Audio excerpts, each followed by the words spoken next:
postal services, I'm sure everyone in this room is familiar with the idea that post is an exempt service. When you buy a stamp, you don't pay VAT.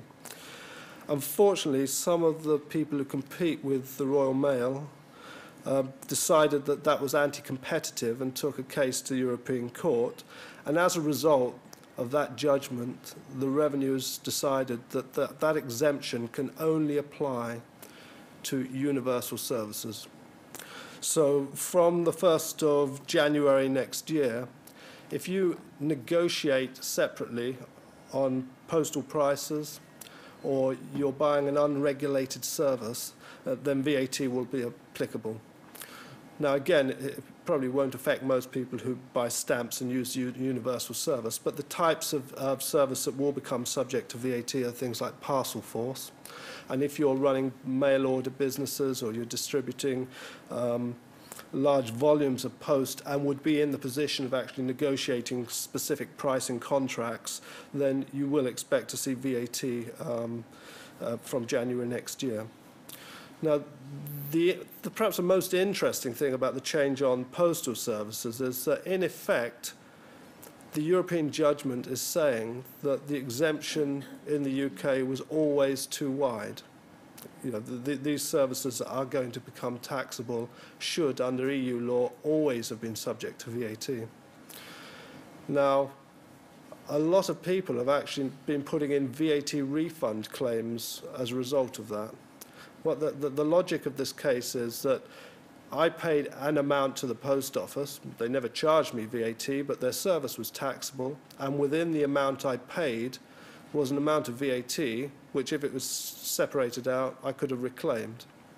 And we're talking about very large sums of money.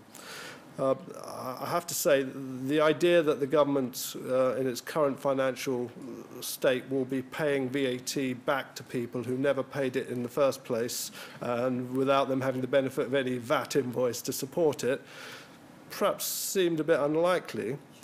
But in relation to a whole range of different areas where people have recently been making refund claims, the Revenue's position is that they're considering their position, which isn't exactly bowling anyone over with its confidence, so maybe there is something in it.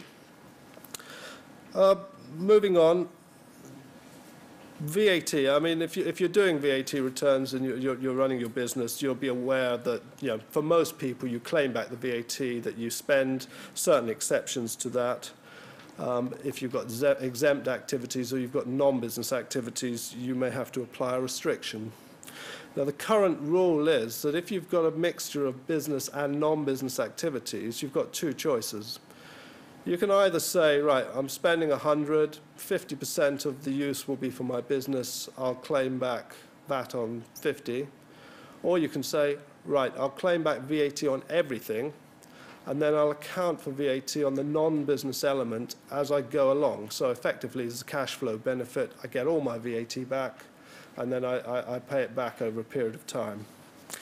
From 1st of January next year, as a result of European law changes, that will be either eliminated or reduced to such a level that it's hardly available to anyone.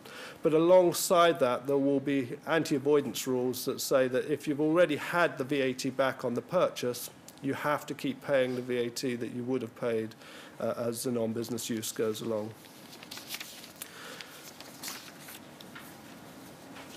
Partial exemption, if I don't know how many people in this room will affect, but essentially, if your business has a mixture of what you would call taxable, VATable sales and exempt sales, then you're partly exempt. And what that means is that you have to look at your cost base and you have to work out under some formula how much of your VAT costs relate to your taxable activities. And that's what you can claim, except when the VAT related to your exempt activities is so small as to be what's known as de minimis.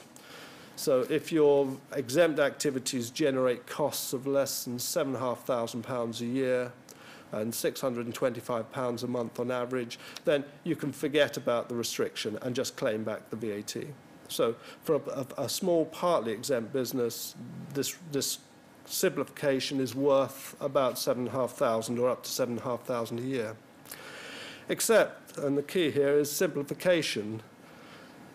It's meant to be a simplification, but of course you have to do the calculation to work out whether you meet the conditions. And if you've done the calculation, then you could just block the VAT. And the European legislation actually allows this relief as a simplification. So as a result, they are actually bringing in some simplified calculations, which come into effect from April. And essentially, if you're not spending a great deal of money and less than 50% of your turnover is exempt, you will be able to treat yourself as de minimis.